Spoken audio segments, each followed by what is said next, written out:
Estas mulheres passaram a vida toda no luxo.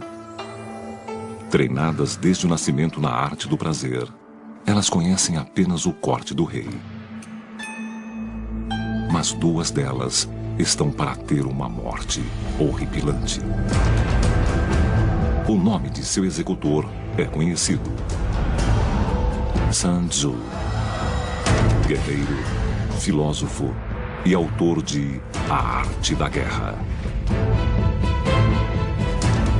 Esse antigo texto contém os segredos para a vitória na guerra e na vida. Agora, as táticas e estratégias da arte da guerra são reveladas em detalhes para ajudar a solucionar um mistério militar. Os resultados das maiores batalhas americanas foram previstas há 2000 anos? O livro profetizou o destino dos nazistas? Previu como o Norte venceria a Guerra Civil? E por que os Estados Unidos seriam derrotados no Vietnã? Entenda as lições da arte da guerra e você vencerá. Ignore-as e você lutará na escuridão.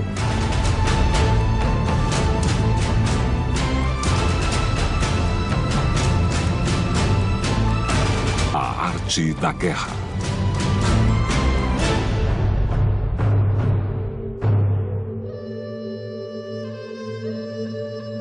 O rei Helu, governante do estado chinês de Wu, agonizava diante de uma ameaça iminente.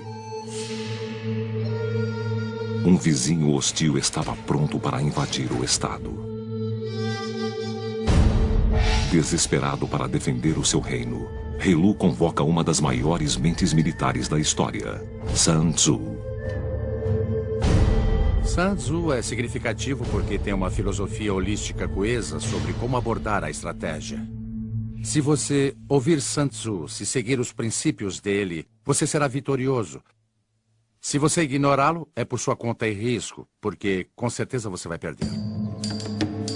Sun Tzu garantiu ao rei Helu que podia treinar o exército de Wu, que está em menor número, para superar e derrotar a força invasora. O rei Helu fez uma pergunta a Sun Tzu. Desafiou Sun Tzu de uma maneira que foi meio jocosa. Ele disse: "Você afirma que pode transformar qualquer um em soldado? Pode transformar as mulheres do palácio, aquelas concubinas mimadas e moles, numa força militar?" E Sun Tzu respondeu: "É claro que sim." Ele simplesmente mostrou às mulheres quais eram as manobras mais importantes. Escolheu as duas concubinas mais antigas para servir como líderes de pelotão. E as encarregou de supervisionar a disciplina em suas unidades. Mas quando Sun Tzu ordenou que o exercício começasse, as mulheres simplesmente começaram a rir. Então Sun Tzu disse: "Está certo. Talvez a minha instrução não tenha sido clara. Agora vou repetir as minhas instruções usando uma linguagem simples." Ele disse às concubinas que quando os tambores soassem, elas deveriam se reunir como soldados, com lanças e espadas, e ficar em formação. E na segunda vez, o que aconteceu? Elas riram de novo. Sun Tzu disse que se as ordens não eram claras, era culpa do general que os soldados não obedeciam. Mas se as ordens fossem claras e elas haviam sido claras, era culpa dos oficiais subordinados se as ordens não eram obedecidas. Só havia uma maneira de Sun Tzu convencer as concubinas de que realmente falava sério.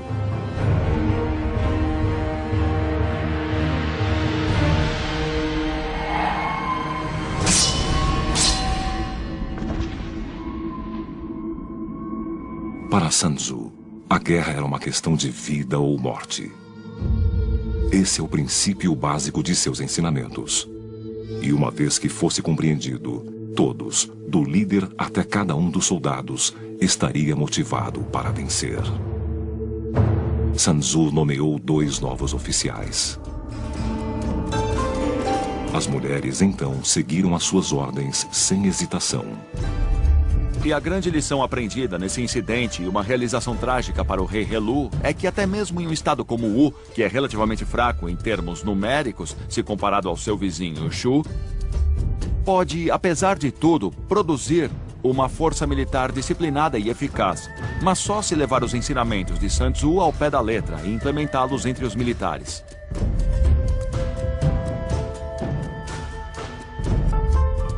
Embora as mulheres jamais fossem para um campo de batalha, Sun Tzu conseguiu o seu intento.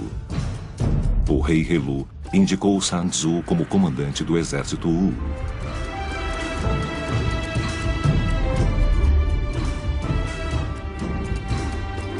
Sun Tzu então deveria cumprir a sua promessa e treinar uma força de 30.000 homens para lutar contra um exército 10 vezes maior. As estratégias e táticas que ele usou nesse confronto tornaram-se a fundação de sua grande obra, A Arte da Guerra.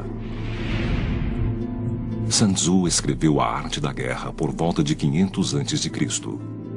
O livro foi escrito verticalmente em tiras de bambu, cada uma com 21 centímetros. Cada tira contém de 15 a 20 ideogramas chineses. As tiras então foram minuciosamente unidas umas às outras. E nos 13 capítulos de A Arte da Guerra estão os segredos para o sucesso. Se você entende a arte da guerra e os princípios contidos nele, pode prever o resultado de guerras ou batalhas. A Arte da Guerra está repleta de ideias importantes, mas 3 princípios básicos se destacam e unificam a filosofia de Sun Tzu. Sun Tzu diz: conheça o seu inimigo e conheça a si mesmo, e em 100 batalhas você nunca correrá perigo. Em A Arte da Guerra, entender o seu inimigo é crucial para a vitória. Sun Tzu diz que vencer 100 batalhas não é o auge da habilidade, mas que subjugar o inimigo sem lutar é. A luta custa vidas e dinheiro. Sun Tzu estima o general que é mais astuto e não mais forte do que o seu oponente. Sun Tzu diz: evite a força, ataque a fraqueza. No decorrer da história, exércitos se enfrentam frente a frente no campo de batalha para mostrar a sua força e coragem. Mas Sun Tzu não liga para a glória, ele só quer vencer. Embora cada um desses princípios seja importante, pense neles como filamentos de uma corda bem forte. Individualmente eles podem ser fortes, mas quando você os junta e usa holisticamente, são impossíveis de arrebentar. Por mais de 1000 anos, os escritos de Sun Tzu ficaram ocultos, disponíveis apenas a imperadores e estudiosos autorizados. Eles foram descobertos no Japão, no século VIII, e desde então, os seus ensinamentos se espalharam pelo mundo. Mais recentemente, a Arte da Guerra deu origem a centenas de livros que aplicam os seus ensinamentos aos esportes, política e negócios. Hoje o livro faz parte do currículo de muitas escolas de guerra, inclusive o West Point. Mas como veremos, nem sempre os conselhos de Sun Tzu são seguidos, e isso quase sempre leva ao desastre. Acho que com o passar do tempo, se os generais tivessem dado ouvidos a Sun Tzu, provavelmente não teria havido muitas das sangrentas guerras de atrição sofridas pela humanidade. Ele era muito centrado na noção de como atinjo o meu objetivo com a menor quantidade de recursos e com a menor quantidade de destruição. Os princípios de Sun Tzu estavam para ser testados. Sun Tzu treinou o exército de Wu para se defender do poderoso estado de Shu, a oeste. No início dessa guerra entre Wu e Shu, quando Sun Tzu recebeu o comando de um exército de Wu, parecia que Shu tinha todas as vantagens. O exército de Sun Tzu tinha apenas cerca de 33.000 homens, enquanto as tropas de Shu tinham centenas de milhares de homens. E liderando os 300.000 guerreiros de Shu estava Nang Hua, um primeiro-ministro corrupto e com fome de poder.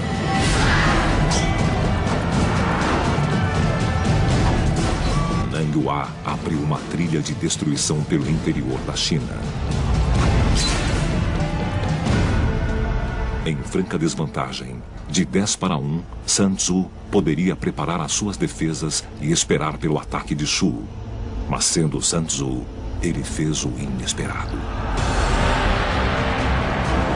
ele invadiu Shu. Sun Tzu não realizou um ataque direto e frontal ao exército de Nang Hua, mas escolheu alvos mais frágeis, como postos avançados remotos e travessias de fronteira. Não seria sábio por parte de Sun Tzu tentar buscar um confronto decisivo no início dessa guerra, atacando o exército de Shu diretamente. Ele simplesmente não tinha o volume necessário para isso. Sun Tzu atacou com uma velocidade surpreendente e eficiência brutal. Nang Hua imediatamente lançou contra-ofensivas. Mas quando os reforços chegaram, os soldados de Sun Tzu já haviam partido e estavam atacando outro local. Ao obrigar Shu a manter as suas forças em movimento constante pela fronteira, ele frustrou os líderes inimigos e, ao mesmo tempo, ganhou um entendimento muito melhor da maneira como os exércitos de Shu lutavam. Após cada batalha e escaramuça, Sun Tzu ganhava um entendimento melhor de seu inimigo. Em A Arte da Guerra, Sun Tzu diminui a importância do ataque direto e põe ênfase nas manobras, na surpresa e no engodo. Toda guerra deve ser baseada no intelecto. De fato, as maiores batalhas de todos os tempos foram vencidas pelo cérebro e não pela força bruta. Mas isso não impediu que Nang Hua tentasse. Ele acabou deslocando 100.000 soldados para tentar acabar com os ataques. Isso me lembra a diferença entre o xadrez e aquele jogo chinês Go. O xadrez é baseado na atrição. Você começa com muitas peças no tabuleiro e no decorrer do jogo elas são eliminadas e no final você fica com pouquíssimas peças. O objetivo do xadrez é forçar o seu oponente a se render, eliminando as peças dele. Cada peça tem o seu valor e só pode se mover de maneira específica. A meta do xadrez é matar o rei. É um contraste com o jogo chinês do Go, que começa com o tabuleiro vazio e você usa o menor número de peças possível para conquistar o máximo de território que puder. E nesse sentido é uma estratégia muito eficiente em termos de recursos. O objetivo do Go não é a destruição das forças do oponente, mas a conquista de espaço. A meta do Go é capturar o máximo de território com a menor quantidade de peças. Usando uma estratégia semelhante àquela do Go, Sun Tzu decidia onde e quando lutava. Ele evitava o contingente mais forte do exército de Nang Hua e atacava onde ele era mais fraco. As táticas de guerrilha de Sun Tzu contra as forças de Shu ecoam história afora. Mas é durante uma guerra infame, mais de 2000 anos depois, que elas mais ressoam. E onde o segredo derradeiro de Sun Tzu se torna mais evidente.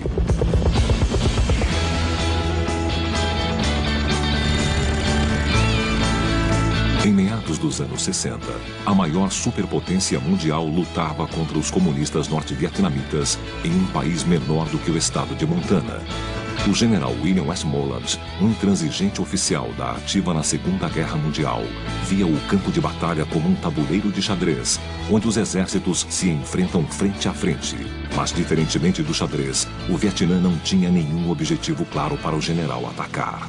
Foi o caso clássico de um general lutando a sua guerra mais recente, no sentido de que as lições que ele havia aprendido lá se aplicavam apenas parcialmente ao Vietnã. Não havia nenhum objetivo fixo a ser tomado, não havia nenhuma unidade fixa para ser destruída.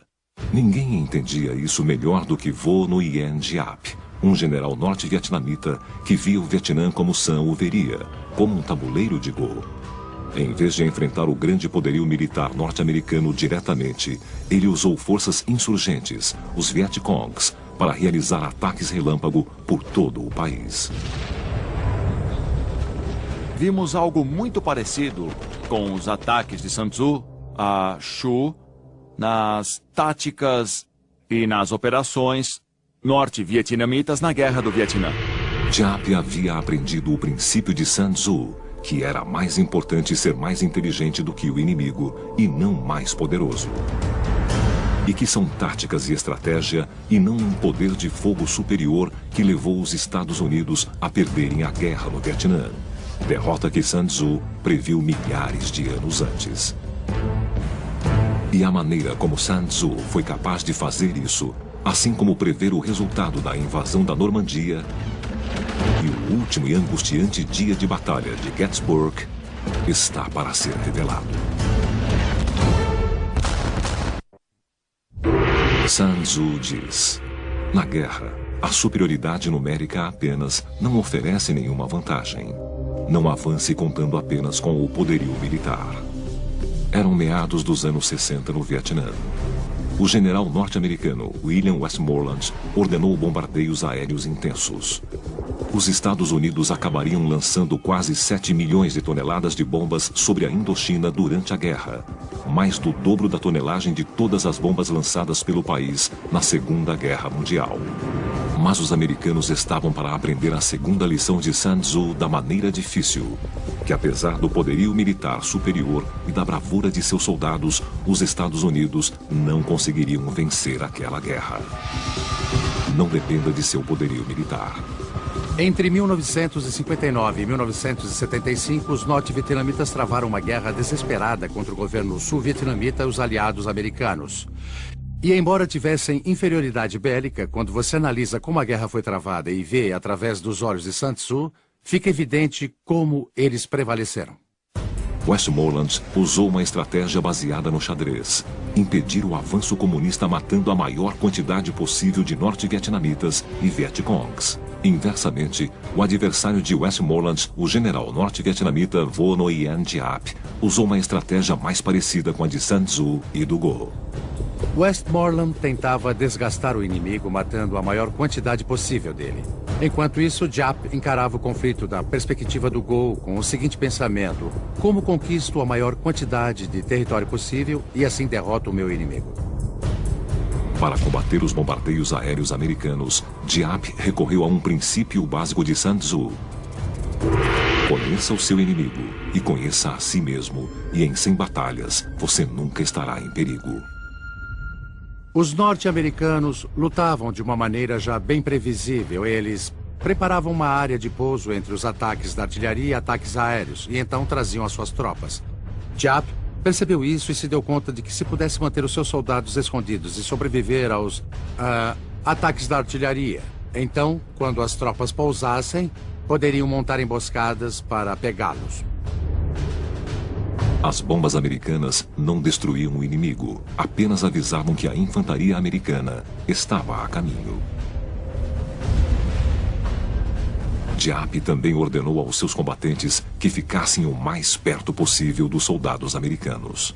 Os Vietcongs não tinham poderio aéreo e também sabiam que uma vez que as suas posições fossem identificadas em qualquer batalha, seriam atacados pelo ar. Então, como você compensa isso? O general Giap disse: agarre seu inimigo pelo cinto. Isto é, você não deve estabelecer posições fixas em campo.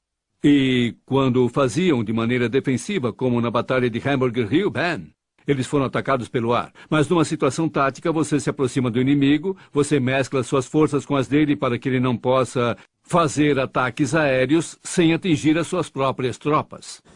Livre das bombas americanas, Giap lançou ataques guerrilheiros inspirados em Sun Tzu contra americanos em solo.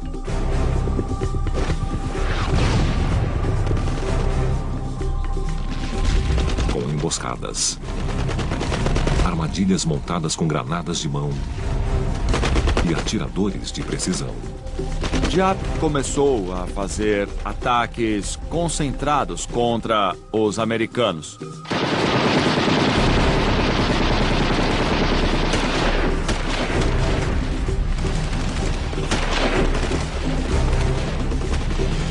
E Sun Tzu gosta dessa ideia, porque ao forçar o inimigo a se movimentar, a reagir a você, ele revela suas forças e fraquezas. E quanto mais você sabe sobre as forças e fraquezas dele, mais pode evitar as forças e atacar e explorar as fraquezas. E a maior fraqueza dos Estados Unidos nessa guerra não era no campo de batalha. Mas nossa fraqueza não era no Vietnã. Nós nunca perdemos nada no Vietnã. Não perdemos nenhuma batalha no Vietnã. Mas perdemos na determinação do povo norte-americano em continuar com a guerra. Giap percebeu isso desde o início e sabemos que ele não tentou nos derrotar no Vietnã. Ele tentou nos derrotar nos Estados Unidos. Giap sabia que se pudesse fazer o povo norte-americano se voltar contra a guerra, poderia derrotar o poderio militar norte-americano. No início da guerra, cerca de 80% dos americanos apoiavam a ação militar no Vietnã. Entre 1965 e 1967, o presidente Johnson aumentou o contingente americano dramaticamente, de 190 mil para quase 500 mil. Mas mais soldados era sinônimo de mais fatalidades. Entre 1959 e 1965, os americanos haviam perdido 2.000 homens em batalha. Mas em 1966, o número saltou para 6.000 e então em 1967 saltou para 11.000. E isso foi porque Westmoreland estava agindo com base numa estratégia de atrição. Ele queria levar a batalha até os norte-vietnamitas e tentar matar a maior quantidade possível de soldados deles. E é claro que isso levou a mais fatalidades entre os americanos. Ignorando o aumento na mortalidade e o potencial revés político, Westmoreland insistiu na estratégia do xadrez. Não se vence guerras vencendo batalhas. Esse é um conceito muito arcaico. Os romanos aprenderam isso. Eles lutaram por 40 anos na Espanha, lutaram por 30 anos na Inglaterra e ainda assim não conseguiram subjugar os insurgentes. As batalhas, guerras e operações militares não são nada mais do que meios para um fim. Meios para a realização de metas estratégicas, certo? E a propósito, essas metas frequentemente são políticas. O que acontece com os militares é, como costumávamos dizer no exército, entrou na chuva é para se molhar. Os militares têm um truque que é a guerra, e o que acontece conosco agora, na atualidade? A guerra e as batalhas se tornam um fim por si só, sem levar em consideração se levam ou não à meta estratégica derradeira, que é acabar com a motivação do inimigo. Mas não importava o quanto o campo de batalha ficasse sangrento, a motivação dos vietnamitas nunca se acabava. Certa vez, Giap afirmou que estava disposto a perder 10 homens para cada americano. Muitos soldados norte-vietnamitas tinham uma tatuagem que dizia "Nascido no norte para morrer no sul". E Giap sabia que essa diferença o levaria a derrotar os americanos, que então tinham mais de 500 mil de soldados no Vietnã, muitos dos quais não queriam estar lá. Acredite, todos os recrutas só queriam dar o fora de lá. Todos chegavam lá com um dia de retorno, que era a data de expectativa de retorno para casa, ao país. Então, eles já chegavam lá pensando nisso, na data fixa que deveriam voltar para casa. E era muito duro treiná-los para o tipo de coisas que as forças de operações especiais têm de fazer para lutar contra insurgentes. Então, se juntar tudo isso, verá que foi um fracasso de pensamento estratégico, uma falha em apreciar o contexto cultural no qual as coisas ocorriam e, inevitavelmente, chegar à conclusão de que eles não conseguiram criar táticas eficazes. Para combater a insurgência guerrilheira de Giap, Westmoreland lançou missões de busca e destruição por todo o sul do Vietnã. Ele acreditava que estava conseguindo eliminar os insurgentes vietcongues de Giap. Contudo, um relatório do Pentágono, divulgado após a guerra, mostra o quanto ele estava errado. O que descobriram em mais de 80% dos casos em que as tropas americanas lutaram contra as tropas vietcongues foi o fato de que era o inimigo que escolhia a hora e o lugar das emboscadas. Que realmente não estávamos buscando e destruindo nada. E que realmente, se o inimigo não queria lutar, ele só nos deixava tropeçando no mato. Mas quando ele queria lutar, escolhia a hora e o lugar. As táticas de guerrilha de Giap estavam funcionando, mas de repente, a sua estratégia, inspirada em Sun Tzu, foi contrariada por seus oficiais comandantes. Eles ordenaram que Giap planejasse uma ofensiva direta, em grande escala, contra as forças norte-americanas. Giap sabia que isso era suicídio, então ele alterou o plano. Voltando aos princípios de Sun Tzu, ele decidiu coordenar um ataque simultâneo em várias frentes, em centenas de locais diferentes pelo sul do Vietnã. A data do ataque: 31 de janeiro de 1968, o feriado do novo ano lunar vietnamita, chamado Tet. Giap tinha menos de 9 meses para planejar a sua ofensiva Tet, uma estratégia inspirada em Sun Tzu que seria um ponto de virada na guerra. Sun Tzu diz: Que os seus planos sejam impenetráveis como a noite. Depois, ataque como um raio. Durante a Guerra do Vietnã, o general norte-vietnamita Vo Nguyen Giap preparava sua ofensiva Tet em segredo absoluto. E assim como o mestre Sun Tzu, Giap depositou a sua fé em seus espiões. Sun Tzu dava muita importância aos espiões e, de fato, devotou todo um capítulo a diferentes tipos de espiões e como eles poderiam ser usados. Sun Tzu teria ficado impressionado com a rede de espiões do general Giap no Vietnã do Sul. Giap entendia que conhecer bem o inimigo valia 10 divisões, e então o que aconteceu foi que ele literalmente havia criado uma rede de espiões sem par. Cada barman, cada motorista de táxi, cada dançarina de boate, qualquer um que lidasse com americanos, era uma fonte de informação em potencial para os Vietcongs. O supervisor do ponto de táxi que ficava em frente ao quartel-general americano em Saigon supostamente era o chefe do serviço de informações Vietcong. A ideia era essa, simplesmente ouvindo o que os americanos estavam dizendo, que os soldados contavam às garotas, às prostitutas, aos traficantes de drogas, a compilação dessas informações permitia a eles prever o movimento das unidades americanas. E, como resultado, como o estudo posterior mostrou, nós não surpreendemos ninguém. Eles sabiam praticamente todo o tempo onde atacaríamos. Com informações minuto a minuto sobre o inimigo, Giap deu continuidade aos seus planos para a ofensiva Tet. O elemento surpresa era essencial, mas seria inútil se os seus homens não estivessem bem armados. O desafio seguinte de Giap era descobrir como trazer e esconder milhares de armas pelo Vietnã do Sul. A solução viria de Sun Tzu: engodo e segredo. Então, Giap foi para o subterrâneo. E descobrimos um enorme complexo de túneis que percorriam quilômetros e com 3 ou 4 níveis de profundidade. Havia hospitais de campo lá embaixo e depósitos de suprimentos. Era onde os Vietcongs e os norte-vietnamitas iam para descansar e se recuperar. E havia bebidas e garotas lá embaixo. E alguns túneis passavam diretamente sob acampamentos norte-americanos. O mais complexo desses túneis fica ao norte de Saigon, em Cu Chi. Estendendo-se desde a fronteira do Camboja, são mais de 120 quilômetros de passagens interligadas. Construídos pelos vietnamitas nas décadas de 40 e 50, os túneis foram originalmente escavados à mão na argila dura, usando ferramentas agrícolas. Na década seguinte, os túneis foram expandidos e fortificados com zigue-zagues e quedas repentinas para resistir aos ataques americanos. Os Vietcongs adicionaram entradas secretas, sistemas de ventilação camuflados e portas com explosivos.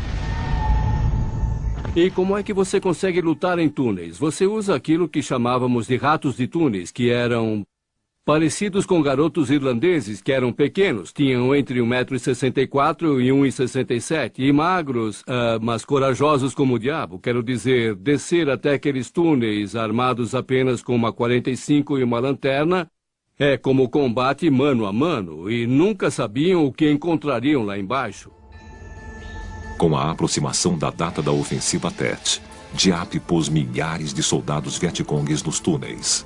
Faltando apenas 2 meses para a ofensiva, Giap realizou aquele que talvez tenha sido o maior truque de todos. O Vietnã anunciou que honraria o tradicional cessar-fogo do Tet. Parte da ofensiva dele era concordar com o cessar-fogo durante o Tet. Isso realmente fez os americanos e sul-vietnamitas pensarem que podiam baixar a guarda e mandar os soldados para casa, pois não haveria conflito durante o feriado. E faltando pouco mais de uma semana para o Tet, Giap lançou um ataque surpresa na base norte-americana em Khe Sanh. Os fuzileiros norte-americanos rechaçaram hordas de soldados norte-vietnamitas que tentaram tomar a instalação militar. Os Estados Unidos estavam determinados a não perder Khe Sanh. Lyndon Johnson mandou construir um modelo em escala do campo de batalha para que pudesse monitorá-lo diariamente, e ele foi até além e obrigou os chefes do Estado-Maior a assinar um documento que dizia: os americanos não vão perder em Khe Sanh. Mas Kesan não era o objetivo de Diap. Era uma armação para tirar a atenção dos americanos das cidades antes do Tet. Sun Tzu aplaudiria essa manobra de Diap. Sun Tzu diz: em batalha, use um ataque direto para combater e um ataque indireto para vencer. Segundo a arte da guerra, você sempre deve tentar enganar o seu inimigo. Escolha o lugar que você quer atacar e então ataque outro lugar para desviar a atenção dele. E enquanto ele está distraído, capture o seu objetivo real. Diap havia feito o que podia para se preparar para a ofensiva Tet. Ele usou espiões, segredo e engodo. Era hora de atacar. 31 de janeiro de 1968. Fogos de artifício estouraram. Era o ano lunar do Tet. De repente, a comemoração se tornou mortífera.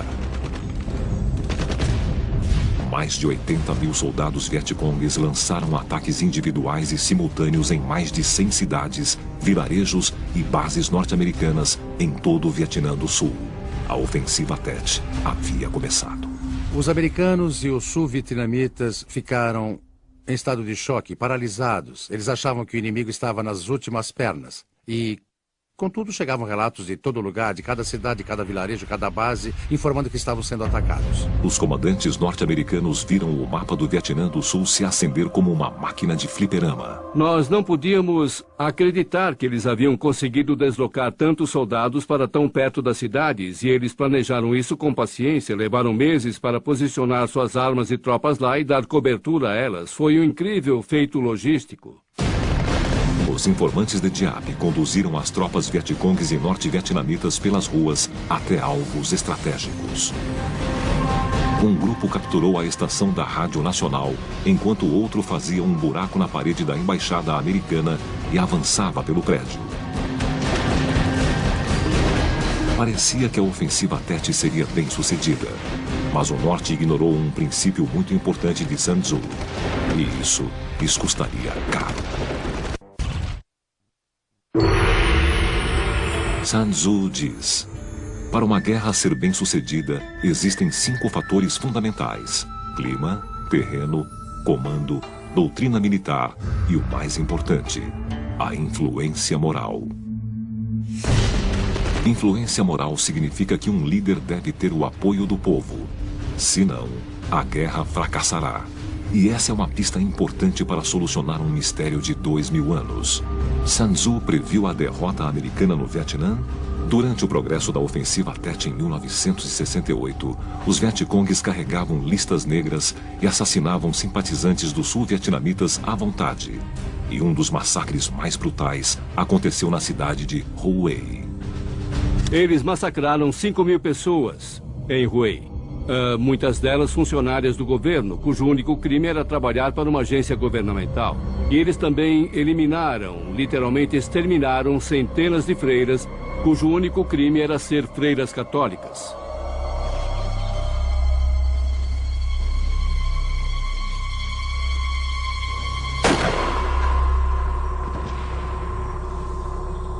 E eu acho que essa brutalidade saiu pela culatra.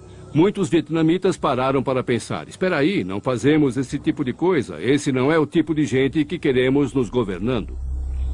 Mas tudo aquilo foi terrível e, em minha opinião, um massacre sem sentido. Sem o apoio do povo, as pequenas unidades de Diap ficaram sem reforços. Eles ficaram sem saber o que fazer e sem nenhum meio de se comunicar uns com os outros. Então, as forças norte-americanas entraram e devastaram as fragmentadas tropas norte-vietnamitas.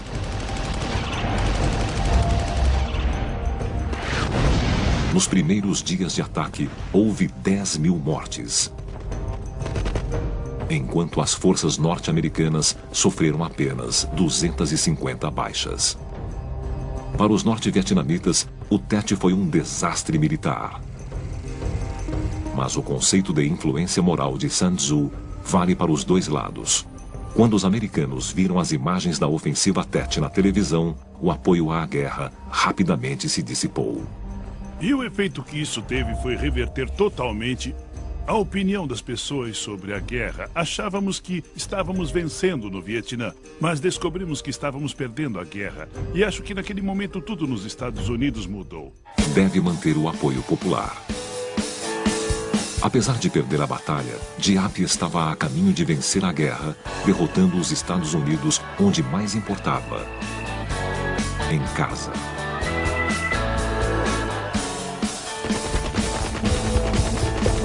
Após a ofensiva, Diap voltou a usar táticas de guerrilha. Em 1975, praticamente sem o apoio militar dos Estados Unidos, Saigon finalmente caiu nas mãos do exército norte-vietnamita. E no final da guerra, o coronel norte-americano Harry Summers se reuniu com líderes norte-vietnamitas para negociar a retirada americana. Harry Summers, durante uma reunião em Hanoi com o coronel norte-vietnamita Tu, provavelmente estava ficando meio zangado com tudo e falou grosso com o coronel vietnamita. Bom, a verdade é que nunca nos derrotou no campo de batalha. O coronel vietnamita olhou para ele e disse, bom, é verdade, e acrescentou, mas também é irrelevante. E ele tinha razão. O contexto político, que era mais importante, muito mais do que o militar, como sempre foi, no decorrer da história, foi mais uma vez para lembrar que a guerra é um meio para um fim, e que esse fim quase sempre é regido pela política e não pela vitória ou derrota militar. Essa é uma noção que o general Diap entendia bem, assim como o mestre Sun Tzu. Por volta de 500 a.C. na China, a campanha de ataques relâmpago de Sun Tzu contra o reino de Chu estava funcionando. O adversário de Sun Tzu, Nang Hua, o primeiro-ministro de Chu, ficava cada vez mais frustrado e acabou perdendo alguns aliados políticos. Nang Hua e os generais dele estavam cada vez mais frustrados com os ataques de Sun Tzu na fronteira. Os ataques constantes estavam acabando com o moral dos soldados de Chu. Os recursos do tesouro de Chu se esgotavam rapidamente. E, em alguns casos, os melhores guerreiros de Chu eram mortos ou capturados por Sun Tzu. Enfrentando esse dilema, Nang Hua foi obrigado a se voltar para os aliados de Chu para obter homens, dinheiro e suprimentos. Por todo o interior, existia a expectativa de onde Sun Tzu atacaria em seguida.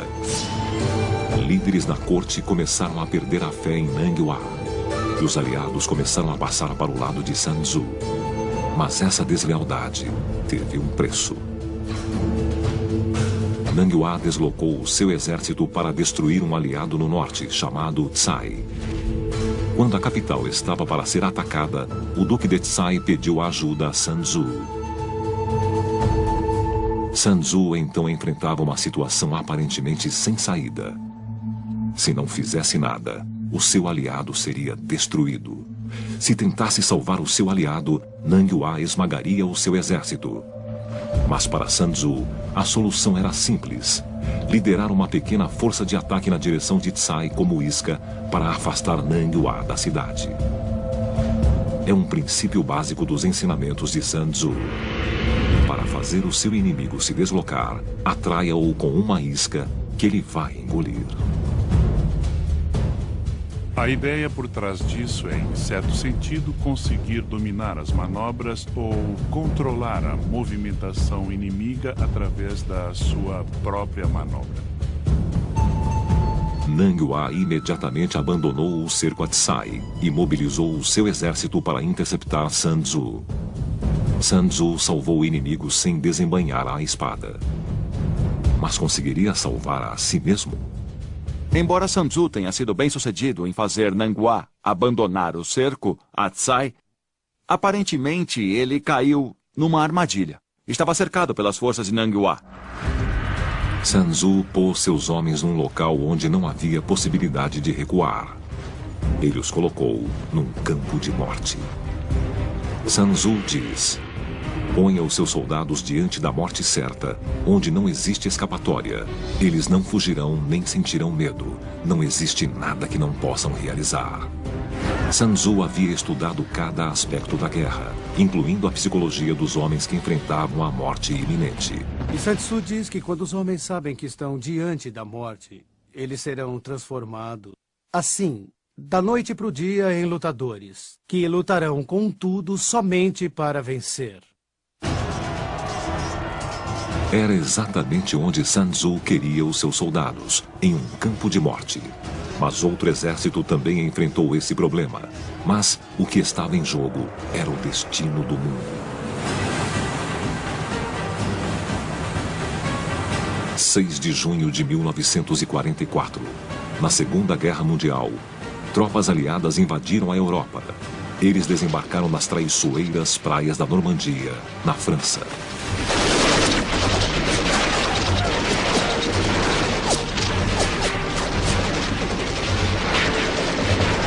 Se você desembarca tropas numa praia, onde elas não têm como recuar, aí eles vão lutar, porque precisam lutar para sobreviver. E vimos isso na Normandia.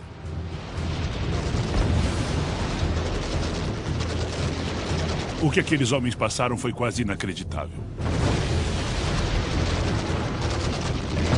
Porque quando você vê aquelas praias e vê o que aqueles homens tiveram que enfrentar, naquele momento você sofre um verdadeiro choque. E fica-se muito orgulhoso de ser americano, pelo menos em minha opinião.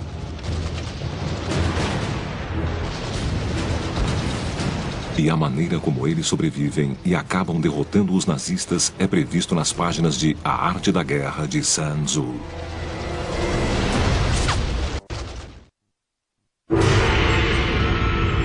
Sun Tzu diz: toda guerra é um engodo. Se você puder enganar o seu inimigo antes da batalha, você tem uma maior probabilidade de vencer. Imagine que eu tenho 10 mil soldados e você tem 1 milhão. Certo? O que eu preciso fazer para enfrentar você? Bom, eu preciso enganá-lo. Certo? Fazer você dividir as suas forças em grupos mais espalhados. O comandante supremo dos aliados, Dwight D. Eisenhower, levou esse princípio ao pé da letra enquanto se preparava para invadir a Europa na Segunda Guerra Mundial. A sua estratégia de invasão na Normandia foi uma das mais ousadas na história e está pronunciada nas páginas de A Arte da Guerra, de Sun Tzu. Em 1944, a Alemanha nazista sabia que os aliados estavam a caminho, mas não sabiam onde ou quando viriam. Está muito claro que em algum momento, para poder vencer a Segunda Guerra, os aliados teriam de invadir o continente. E a preparação para isso na Inglaterra, o único lugar possível, significava que seria em algum lugar na costa francesa. A única questão era onde. Existiam apenas 3 locais possíveis onde os aliados poderiam desembarcar: Pas-de-Calais, a península de Cherbourg ou as praias da Normandia. E o motivo disso era porque os aliados tinham certeza absoluta que só poderiam desembarcar numa praia que pudesse ser protegida pelo poderio aéreo dos caças que poderiam decolar do sul da Inglaterra. O alcance desses caças era de 650 quilômetros, portanto qualquer local de pouso teria de ser a 320 quilômetros dessas praias. Mas apesar do suporte aéreo, os aliados sabiam que uma invasão pelas praias da Europa era praticamente impossível. Para ser bem-sucedidos, eles deveriam usar uma estratégia mais parecida com o Go e menos parecida com o xadrez. Então, em vez de um ataque direto, os aliados seguiram o princípio de engodo de Sun Tzu e convenceram os alemães de que o ataque não seria na Normandia. A Normandia só é comparável ao Go graças ao fato de que usaria uma tática de engodo. E no jogo de Go, você mostra através dos movimentos quais territórios pretende tentar conquistar. E o que os aliados conseguiram fazer com o uso inteligente do engodo, além do uso da lógica militar clara, foi convencer os alemães que quando ocorresse, o ataque seria em Pas-de-Calais, quando planejavam desembarcar na Normandia. Chamou-se Operação Fortitude e foi uma das campanhas de engodo mais complexas a ser tentada. Os aliados criaram um exército falso que aparentemente estava pronto para atacar em Calais. Eles usaram tanques, aviões e caminhões infláveis para enganar o reconhecimento aéreo e fotográfico alemão. Eles deslocavam os tanques e caminhões à noite e soldados munidos de roletes faziam as marcas dos pneus no chão para parecer que tropas realmente haviam se deslocado durante a noite. O exército fantasma precisava ser visto e ouvido. Então, soldados do exército aliado emitiram horas intermináveis de transmissões via rádio sobre a movimentação de tropas e suprimentos. Por um lado, você imaginaria que esse era um trabalho engraçado porque só mandava mensagens falsas. Mas, por outro lado, era um trabalho muito importante e se eles fossem desleixados ou não fizessem bem, acabaria com o propósito do plano de Engodo. Eisenhower mostrou o seu exército falso para os alemães, mas manteve a sua força de combate real em segredo absoluto. E por várias semanas, a sua campanha de Engodo foi bem sucedida. Mas, um mês antes da invasão da Normandia no dia D, os aliados receavam que o seu segredo tivesse sido descoberto. Oficiais da contra-inteligência britânica descobriram 5 codinomes da operação da Normandia nas palavras cruzadas de um jornal: Overlord, Neptune, Utah, Omaha e Mulberry. Agentes britânicos descobriram o criador das palavras cruzadas, um professor de 54 anos chamado Leonard Dow.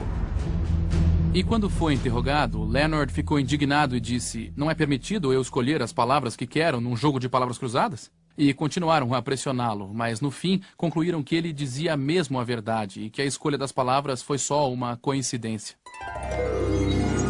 Passado o susto, os aliados então deveriam tratar de convencer os alemães da ameaça da invasão de Calais, e eles recorreram a um dos métodos favoritos de Sun Tzu: espiões.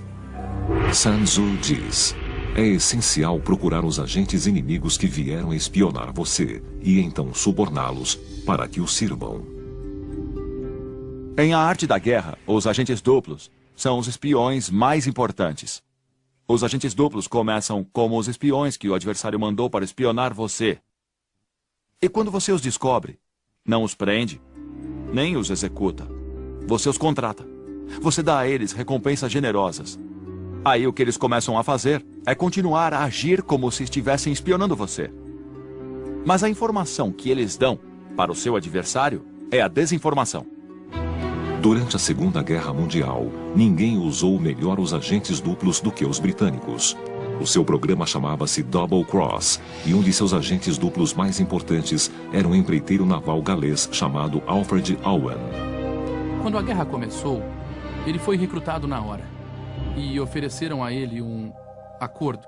Ele podia tornar-se um agente duplo para nós ou ir para a cadeia, e muitos deles eram executados. E ele recebeu o codinome Snow.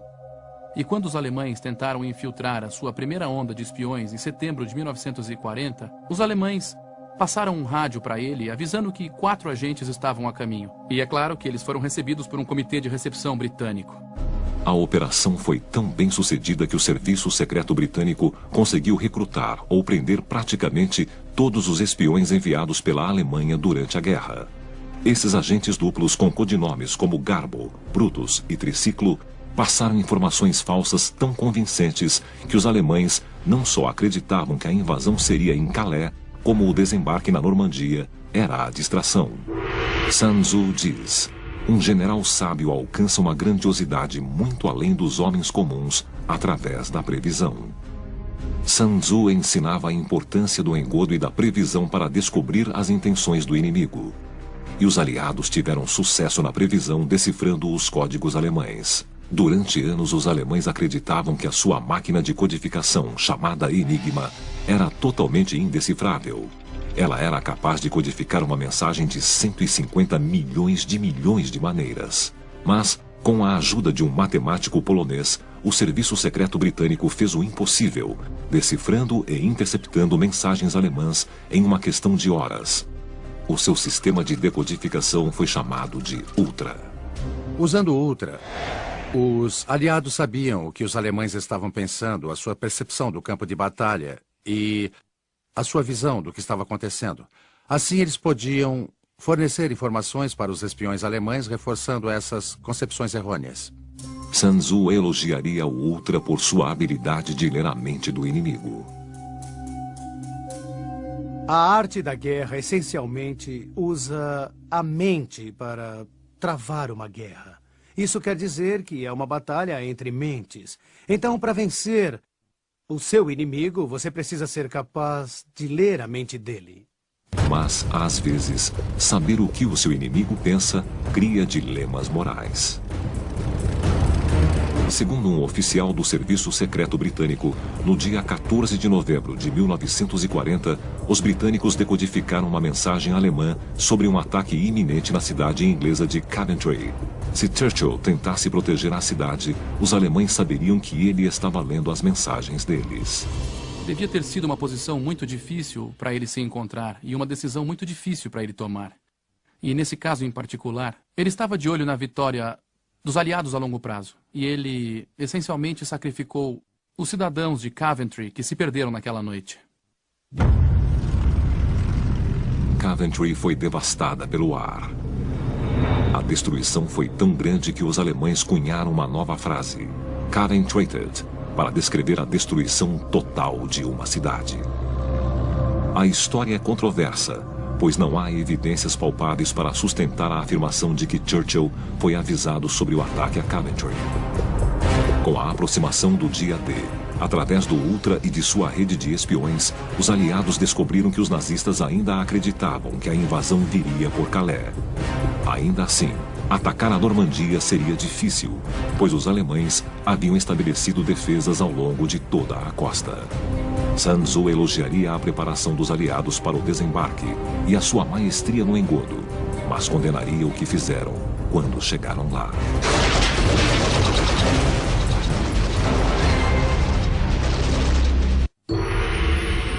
Sun Tzu diz: quando o ataque de um falcão fratura o corpo de sua presa, é porque a atingiu na hora certa. E quando águas torrenciais movem pedras, é por causa da oportunidade. Sun Tzu acredita que até o mais bem executado dos ataques pode ser arruinado se a oportunidade for perdida. A invasão da Normandia mostra que Sun Tzu poderia ter previsto o seu resultado cerca de 2000 anos antes. Após meses de preparativos e engodo, Eisenhower lançou o seu ataque contra a França ocupada pelos alemães. 150.000 soldados apinhados em centenas de pequenas lanchas deixaram a Inglaterra e cruzaram o Canal da Mancha. Eles desembarcariam em 5 praias diferentes na França, que receberam o codinome Juno, Sword, Gold, Utah e Omaha. Quando as lanchas se aproximaram das praias, 15.000 aeronaves e 7.000 navios realizaram um ataque coordenado nas praias. Em alguns dos locais de desembarque, os soldados aliados encontraram pouca resistência. Mas em praias como Omaha, foi o inferno na terra. Para muitos dos soldados aliados nas lanchas de desembarque, os momentos antes da abertura das portas seriam os seus últimos. Foi um caso de coragem sem par diante de um grande horror. Se você puder imaginar as lanchas de desembarque chegando à praia, quando se aproximavam da praia, os soldados nas lanchas podiam ouvir as metralhadoras disparando do lado de fora. As metralhadoras haviam sido posicionadas para o que eles chamavam de linha de coordenação final. Eles disparariam ao máximo na frente daquele barco para que, quando a porta abrisse, as balas penetrassem e matassem 2 ou 3 soldados por vez. E muitos rapazes morreram exatamente assim.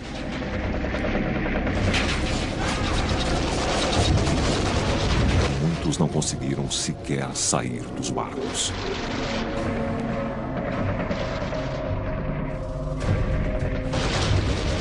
Para o soldado afortunado, o suficiente para sobreviver à rajada inicial das metralhadoras, o pesadelo só estava começando.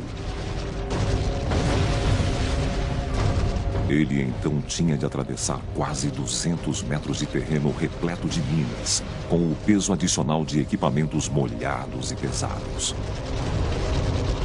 Depois, atravessar mais 100 metros de praias repletas de arame farpado. Era um equivalente a 3 campos de futebol de morte e destruição, enquanto as metralhadoras alemãs dizimavam soldados e amigos.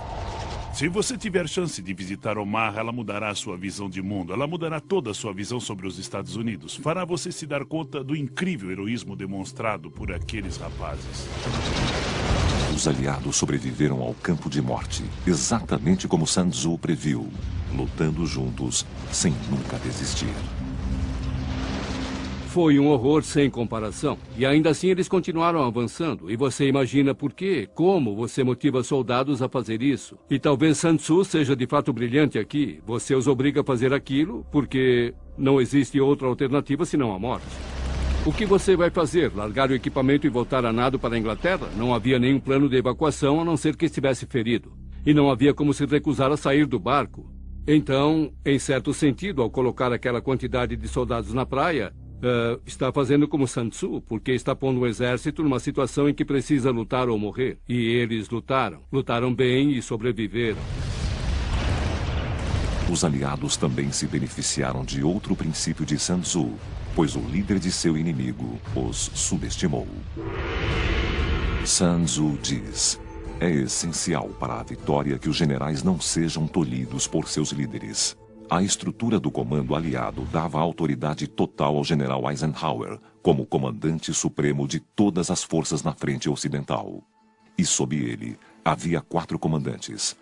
Um para a Marinha, para a Força Aérea, para o grupamento do Exército Americano e o grupamento do Exército Britânico. No mundo empresarial seria um organograma limpo com responsabilidades bem definidas.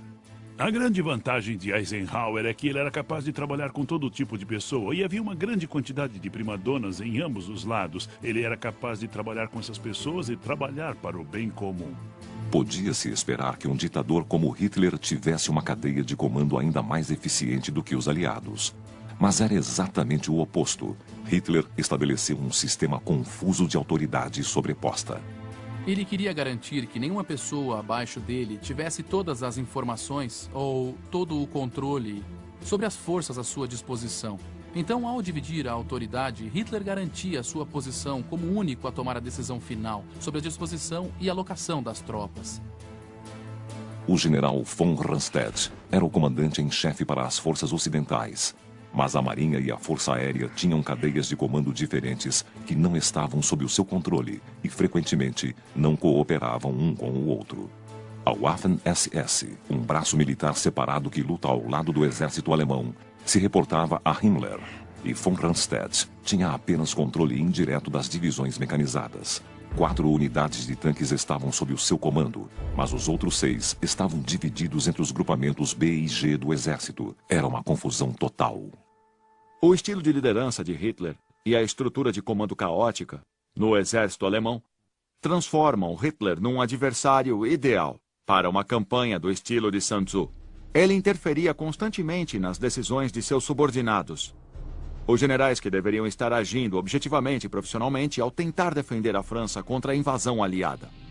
Um dos maiores erros de Hitler era a maneira como deslocava as suas preciosas divisões de tanques Panzer. Alguns generais acreditavam que os Panzers deveriam estar próximos à praia para obrigar as tropas invasoras a voltar para o mar. Outros achavam que os tanques deveriam ser mantidos na reserva para que pudessem ser usados em force, onde quer que os aliados escolhessem desembarcar. E já que nenhum dos generais tinha autoridade para decidir, a decisão recaía sobre Hitler. E, sendo Hitler, ele tomou todas as decisões erradas. Pôs uma divisão Panzer na Holanda e outra divisão Panzer na Baía de Biscay, sendo que ambas estavam totalmente fora do alcance de qualquer força invasora, e ele pôs o restante de suas divisões Panzer a alguma distância das praias. A falha de Hitler é um exemplo perfeito do motivo pelo qual Sun Tzu diz que os grandes generais devem ficar livres para conduzir a guerra, sem a interferência do líder.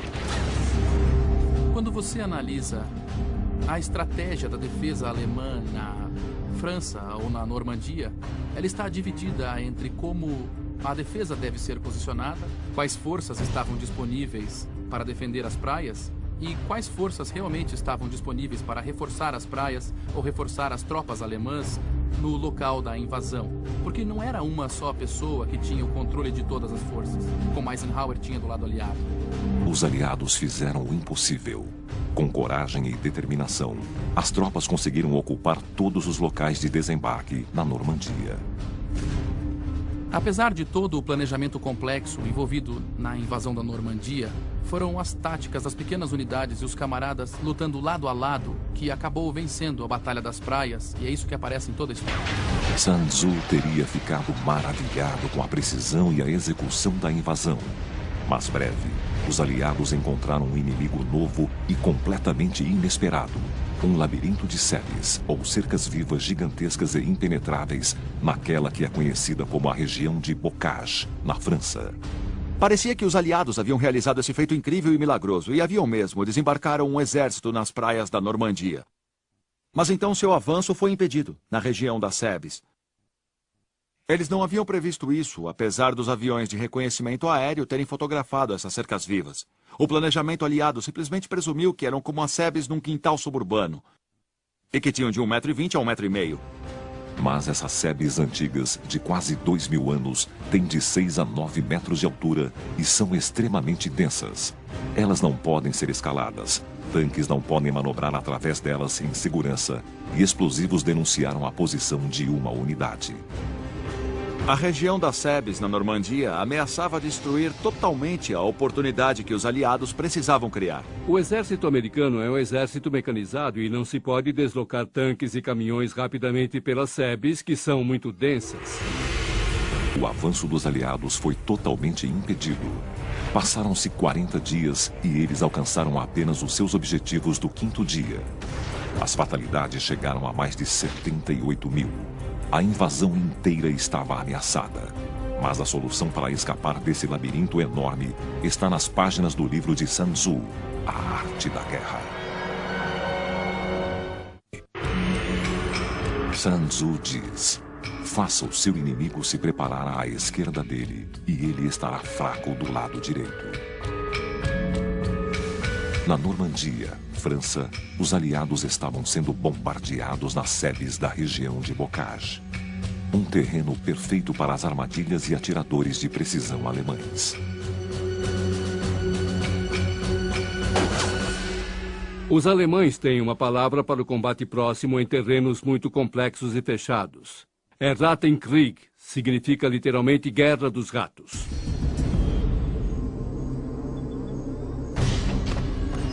Essencialmente quer dizer que a guerra é reduzida praticamente ao combate individual, 1 ou 2 homens contra 1 ou 2 outros, porque o terreno, nesse caso as sebes, não permitem manobras.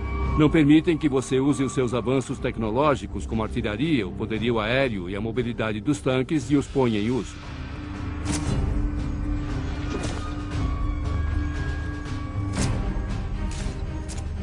Portanto, a luta nas sebes foi uma luta terrível. Era combate mano a mano. Mas talvez o maior perigo nas sebes fossem os tanques Panzer alemães espreitando no labirinto. Na verdade, os britânicos tinham um panfleto sobre como caçar tanques. Eles enviavam equipes especializadas de indivíduos com bazucas ou Piats, como os exércitos britânicos e canadenses chamavam, para realmente caçar tanques e para inutilizá-los. E o manual, na verdade, o compara a uma caçada a grandes animais, onde você espreita um tigre ou um elefante e tenta apanhá-lo.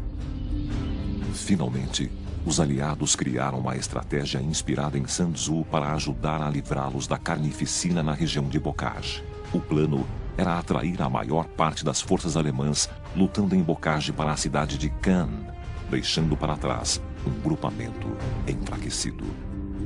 Primeiramente porque Cannes tinha campos de pouso e eram os mais próximos de Paris. Então os alemães estavam relativamente certos que atacaríamos por Cannes. O plano aliado começou com a Operação Goodwood, um ataque aéreo fulminante contra a cidade de Cannes.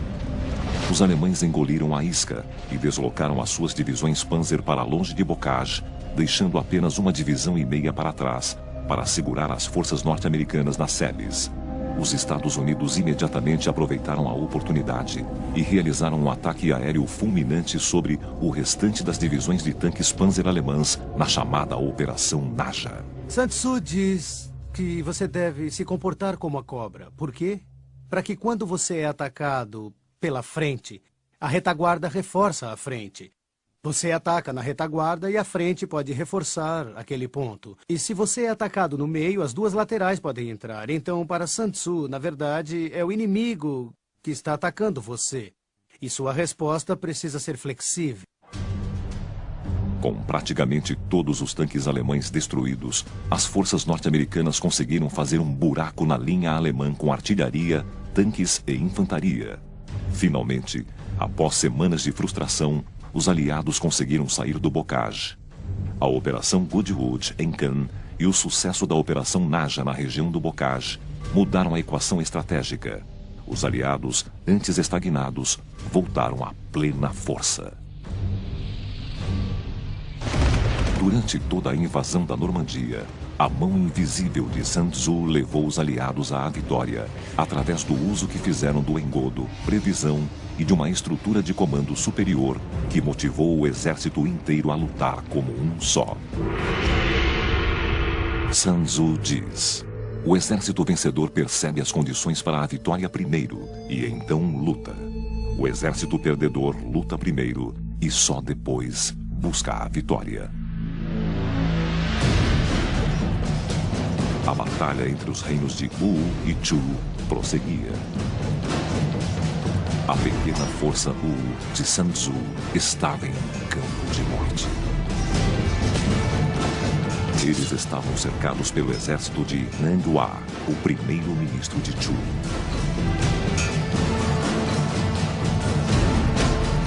Mas Sun Tzu não estava preocupado. Enquanto o exército de Nanghua atacava, a força principal de Sun Tzu partia para capturar Ying, a capital de Chu.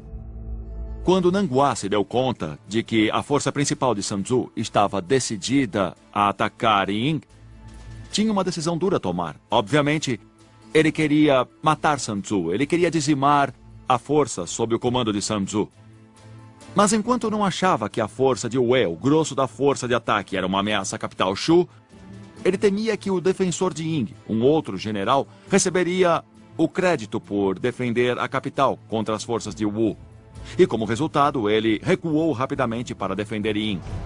Esse seria o erro mais colossal de Nanghua durante a guerra. No decorrer da história, Nanghua, assim como outros generais, entraram em batalhas sem dispor de todas as informações de que precisavam.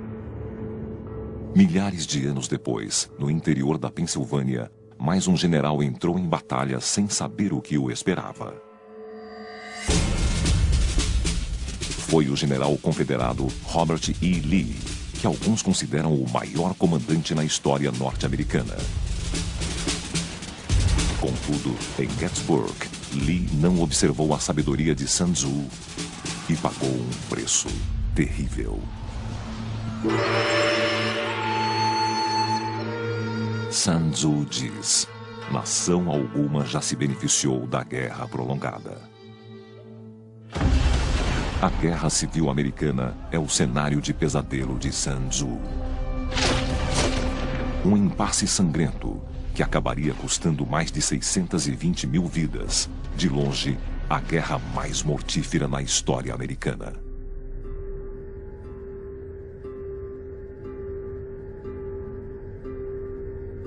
Em 1863, ficou bem claro para os dois lados que aquela não seria a guerra curta que todos imaginavam. Quando, na Batalha de Manassas, as damas e cavalheiros saíram da capital em suas carruagens com cestas de piquenique para observar aquela que eles acreditavam seria a primeira e última batalha da guerra, mas então todos sabiam que a guerra seria longa. A guerra afetou todos os americanos, às vezes, de maneira inesperada.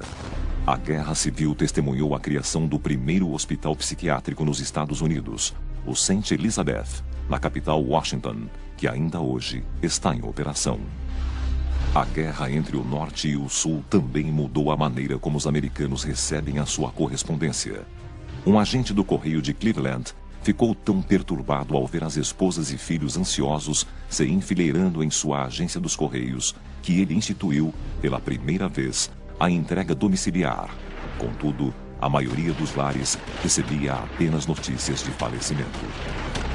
Os urubus campeiros perceberam que quando viam um exército, cedo ou tarde haveria carne para comer. E enquanto as tropas se deslocavam, frequentemente, centenas de urubus campeiros voavam acima deles, apenas esperando pela carnificina, pelas feridas abertas, para arrancar os seus olhos e comer as suas entranhas como se fossem outra carniça qualquer. É uma cena pavorosa, mas toda guerra é assim. Às vezes é horripilante. Os hospitais de campanha da Guerra Civil eram açougues humanos, com braços e pernas empilhados. Só do lado da União foram realizadas cerca de 40 mil amputações e apenas 24 mil com o uso de anestesia.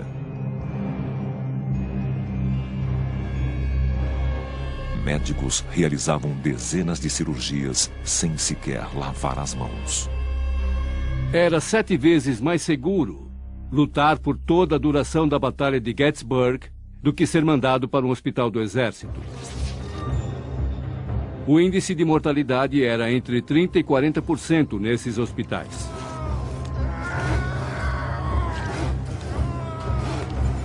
Portanto, amputar um membro era apenas uma parte. Depois havia o problema da gangrena, da supuração e da infecção. Então, a taxa de mortalidade era incrivelmente alta. A Guerra Civil Americana é um exemplo clássico do motivo pelo qual Sun Tzu alerta contra a guerra. Mas outros princípios de A Arte da Guerra provar-se-ão instrumentais na maneira que a guerra termina.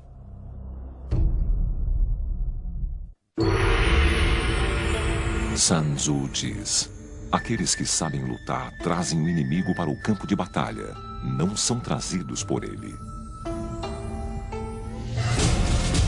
Pensilvânia, 1863. A Guerra Civil era um empate sangrento. No final de junho daquele ano, o general confederado Robert E. Lee audaciosamente deslocou o seu exército de quase 60 mil homens para o território da União. Embora a maioria das batalhas na Guerra Civil Americana fosse travada no Sul, Lee decidiu que era o momento de invadir o território da União. O plano de Lee era destruir a maior quantidade possível de postos militares em Maryland e na Pensilvânia, enquanto os exércitos da União defendiam Washington, a capital. Um dos alvos principais era Camp Curtin, na periferia de Harrisburg, o maior depósito de suprimentos militares no norte. A estratégia do ataque de Lee no norte não era tanto de cunho militar quanto era político. E ele tentara basicamente derrotar Lincoln politicamente. Ele torcia para que uma derrota arrasadora do norte incentivasse as pessoas a perder a fé na guerra. A ação militar ousada de Lee para obter uma vitória política é mais uma estratégia do Go do que do xadrez. Exatamente o tipo de plano que Sun Tzu teria admirado. Mas à medida que o grosso das forças de Lee avançava pelo norte em Gettysburg, houve uma escaramuça entre duas unidades da cavalaria. Haight, um general confederado, tinha uma divisão em Cashtown e queria se deslocar para Gettysburg para pegar sapatos que havia em uma fábrica lá.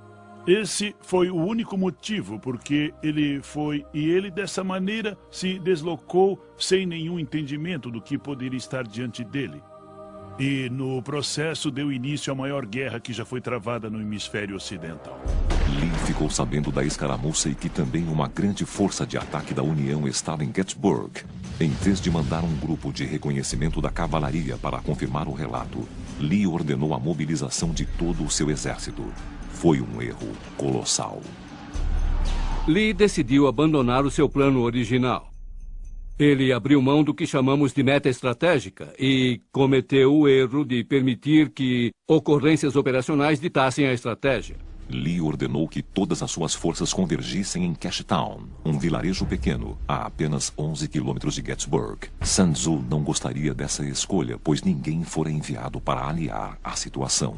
Se Robert Lee tivesse lido Sun Tzu, saberia que não deveria avançar baseado no que achava que estava acontecendo e gastar seus recursos tentando descobrir o que realmente estava acontecendo. Sun Tzu diz: desloque-se apenas quando vir uma vantagem e houver algo a ganhar. Lute apenas se a conquista de uma posição for essencial. Cerca de 60 mil soldados confederados começaram a chegar de Cashtown e Carlisle. 3 mil soldados da União se posicionaram no cume McPherson. Eles tentaram segurar o avanço dos soldados inimigos até a ajuda chegar. Mas os reforços estavam muito distantes, a caminho da capital. Então, os soldados da União recuaram para o sudeste em Cume Cemetery, uma cadeia montanhosa disposta na forma de anzol. O Cume Cemetery oferecia uma grande vantagem defensiva. O terreno estava tão a favor da defesa que eu acho que a qualquer segundo, qualquer tenente de West Point teria escolhido aquele local caso tivesse oportunidade. Quando o general Hancock da União chegou, declarou que era a melhor posição natural que ele havia visto. Lee imediatamente viu o perigo na posição da União. Mas, já que as tropas da União ainda estavam chegando, ele acreditava que estavam vulneráveis. Lee então deu a ordem ao general confederado Ewell, que muitos acreditavam não ser realmente uma ordem. E Lee disse a ele: ataque quando você achar praticável. Ele não ordenou que atacasse. Ewell, inexperiente em campo, não sabia o que estava acontecendo e então decidiu não atacar. Ewell decidiu que não era praticável porque os soldados dele estavam cansados e que estavam exaustos e ele queria descansar. Embora alguns critiquem Ewell por não seguir as ordens, nas palavras de Sun Tzu, a culpa foi de Lee.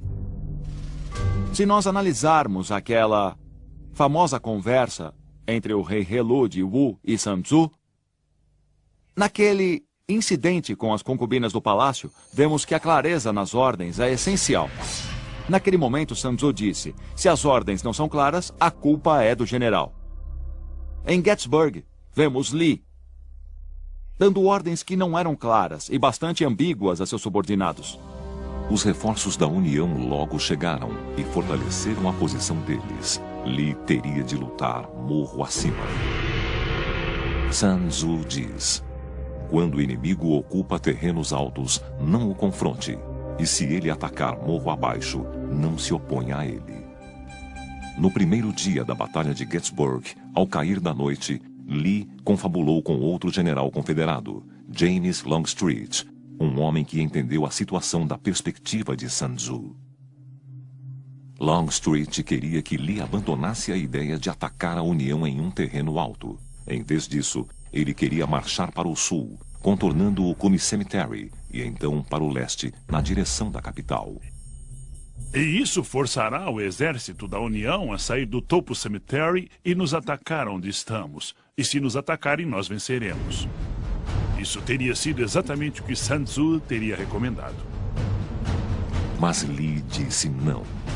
Ele apontou para o Cume Cemetery e disse: o inimigo está ali, e eu vou atacá-lo ali. Lee desistiu de sua estratégia Go e reverteu para o xadrez. Longstreet ficou pasmo. Ele viu o exército da União embrenhado nos morros e sabia que não deveriam ser atacados. Sun Tzu teria aconselhado contra isso. Ele teria dito: avalie a situação, ajuste as suas forças, encontre outra maneira de atacar o inimigo. Mas Lee não deu ouvidos. E o segundo dia da Batalha de Gettysburg foi um verdadeiro inferno.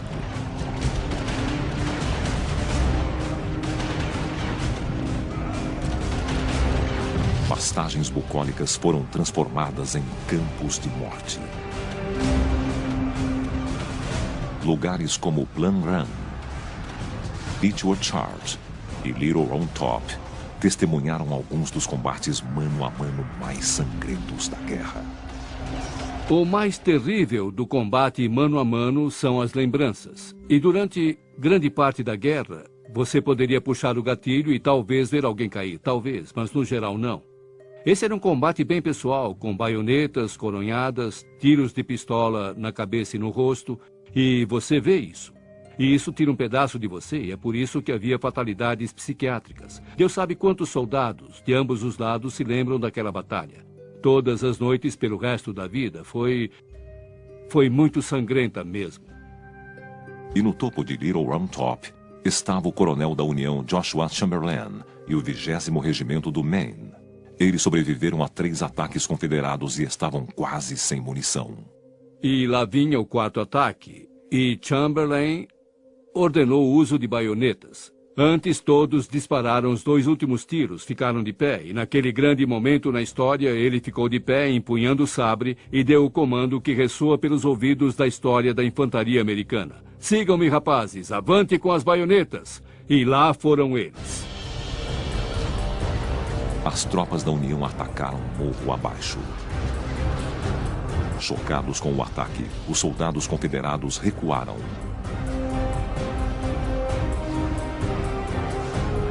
E, contrariando a sorte, a União defendeu Little Round Top. O princípio de Sun Tzu, de nunca atacar um inimigo em terreno alto, se mantém. Mas isso não impediu Li, pois ele ignoraria Sun Tzu mais uma vez e ordenaria que os seus homens atacassem morro acima mais uma vez. Sun Tzu diz: existem alguns exércitos que não devem ser enfrentados e algumas posses que não devem ser contestadas. O sol nasceu no 3º dia da Batalha de Gettysburg. Apesar dos milhares de cadáveres espalhados pelos campos, Robert E. Lee, o general confederado, estava para ordenar que seus soldados atacassem morro acima mais uma vez. Uma das coisas que você nunca deve fazer numa guerra é nunca apostar numa situação sem saída. Siga o conselho de Sun Tzu. Use um ataque para explorar uma vitória. Nunca use um ataque para se recuperar de uma derrota.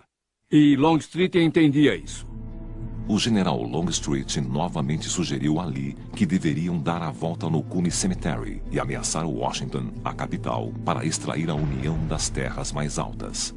Longstreet entendeu que os confederados estavam numa posição terrível. Estavam em menor número, não tinham o controle do terreno mais alto, haviam sofrido baixas terríveis nos últimos 2 dias de combate e não existia nenhuma chance real de expulsar o exército da União do terreno mais alto. Mas Lee sentia que os homens dele já haviam se sacrificado demais para voltar. Lee deu a ordem para atacar. A carga da infantaria foi liderada pelo major-general George Pickett. E diz a história que Longstreet estava sentado lá. E Pickett disse: devo atacar, general. E Longstreet apenas baixou a cabeça e olhou para longe. General, devo atacar? E Longstreet novamente olhou para o outro lado. Aí ele disse: general, eu vou atacar. E mais uma vez Longstreet olhou para o lado. Ele nunca deu a ordem de atacar. Ele sabia que era suicida. No sufocante calor de julho, 12.500 soldados confederados, liderados por Pickett, fizeram uma marcha determinada, atravessando um campo aberto de quase 1,5 km de extensão. Enquanto avançavam agrupados, milhares foram derrubados pela artilharia e pelo fogo de rifles da União. Não havia onde se abrigar. Praticamente não havia distância entre as forças da União e as forças confederadas. E as forças da União foram capazes de apenas permanecer atrás dessas posições reforçadas e disparar nos confederados. E então os confederados não tinham como se defender. Mas, atestando a coragem dos homens de Pickett, eles continuaram avançando até em cima. E havia uma unidade inteira de um batalhão da Carolina do Sul que marchou direto na direção da artilharia de Rhode Island. Ela foi destruída por um disparo de canhão. A unidade inteira morreu na hora. O tiro saiu destroçando soldados, membros, cabeças, olhos. Havia sangue por todos os lados.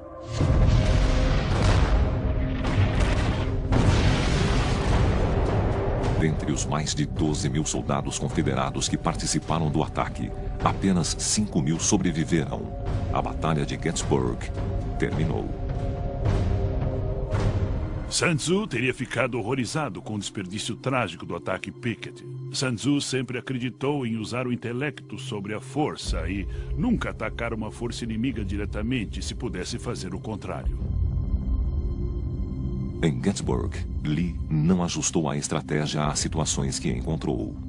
Ele se recusou a recuar, até mesmo quando a situação era claramente irremediável. E Lee tirou o chapéu, desmontou, caminhou até o campo e disse: é tudo minha culpa, rapazes, é tudo minha culpa. Tem toda razão, general, é tudo sua culpa. Ninguém em sã consciência teria ordenado isso. O senhor deveria ter ouvido Sun Tzu. No final, a sua falha em aplicar a sabedoria de Sun Tzu é um dos fatores que custou aos confederados a guerra. Sun Tzu diz: quando as tropas fogem, são insubordinadas, caem ou são derrotadas em batalha, a culpa é do general. Em A Arte da Guerra, Sun Tzu imagina o general supremo como um homem inteligente e astuto, jamais precipitado, nem arrogante. Exatamente o oposto do adversário de Sun Tzu na guerra de Wu Chu, Nanghua. Sun Tzu é totalmente contra o comportamento impulsivo, o comportamento precipitado, ou fazer o exército marchar dobrado para conquistar a vitória. Pois na mente de Sun Tzu, a vitória vem de um estudo pensado, de cálculos detalhados e muito bem preparados. Embora Nanghua tivesse um exército maior e mais poderoso, usando a inteligência, Sun Tzu mostrou que era o mestre. Nanghua correu para a sua capital, acreditando que Sun Tzu estava prestes a invadi-la. Mas o mestre jamais tivera a intenção de atacar uma cidade tão bem protegida. É um engodo para atrair Nanghua para uma armadilha, que funcionou perfeitamente. Sem aviso, mais de 20 mil guerreiros de elite de Sun Tzu cercaram as forças de Nanghua. O ataque surpresa deixou os homens de Nanghua confusos. Ocorreram então uma série de batalhas entre os grupamentos enfraquecidos de Nanghua e a principal força de ataque de Sun Tzu. Após cada batalha, Nanghua enfraquecia, Sun Tzu ficava mais forte e Shu, a capital, ficou exposta.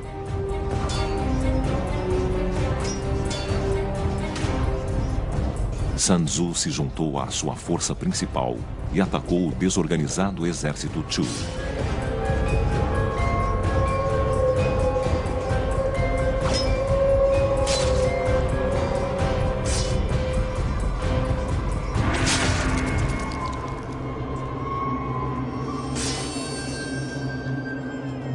E finalmente, Sun Tzu venceu a guerra. Através da preparação, engodo e ataques indiretos, Sun Tzu conseguiu conquistar uma das maiores vitórias da história. Mas, tão misteriosamente quanto chegou, Sun Tzu partiu e desapareceu. E há várias especulações sobre o desaparecimento dele. Uma teoria é de que o comportamento dos líderes de Wu o chocou e o desanimou. Quando o rei de Wu entrou na capital de Shu, ficou pasmo com a sua riqueza. E então ficou ganancioso e avarento.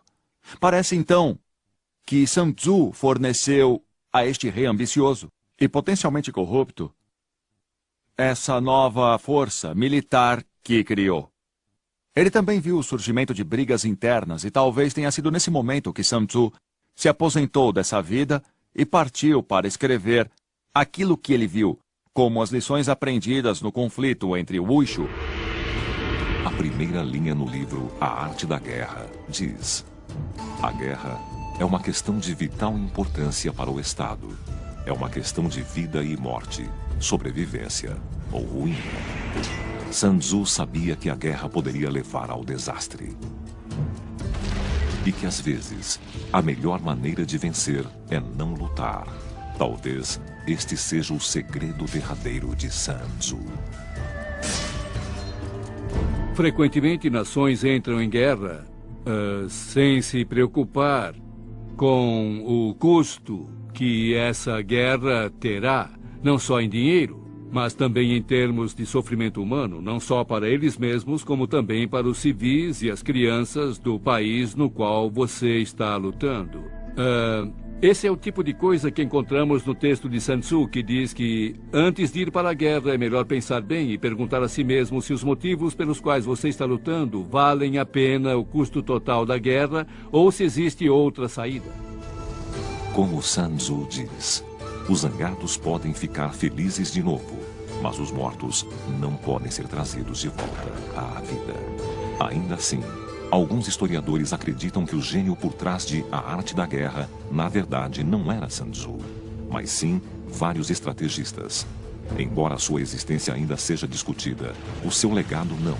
Hoje, a arte da guerra é lida por generais, diretores de empresas e técnicos de esportes profissionais. E embora ofereça um vislumbre das batalhas do passado, pode nos preparar para as guerras do futuro. Sun Tzu é muito relevante para nós hoje, porque as regras que ele estabeleceu em 400 a.C. são as mesmas regras que aplicamos nas guerras hoje, ou deveríamos aplicar. As recomendações para a guerra indireta que aprendemos com o legado Sun Tzu são o segredo para as guerras de hoje, porque hoje não há como lutar as guerras diretas pesadas e convencionais, porque nenhum exército vai nos atacar de maneira convencional. Nós teremos de usar os métodos indiretos para lidar com o inimigo que Sun Tzu recomendou. E quanto mais rápido aprendermos, maior a chance de sucesso nas guerras futuras. Sun Tzu pode nos ensinar não só como conhecer a nós mesmos, conhecer nossas forças, nossas fraquezas e o que somos capazes de fazer no campo de batalha. Mas também nos lembra constantemente de que é tão ou mais importante cultivar uma compreensão profunda e fundamental dos nossos adversários, para melhor atingirmos as nossas metas. E é por isso que o livro é um legado eterno. No decorrer da história, os princípios de Sun Tzu guiaram os resultados da guerra. Devemos, então, acatar a sua sabedoria ou lutar na escuridão.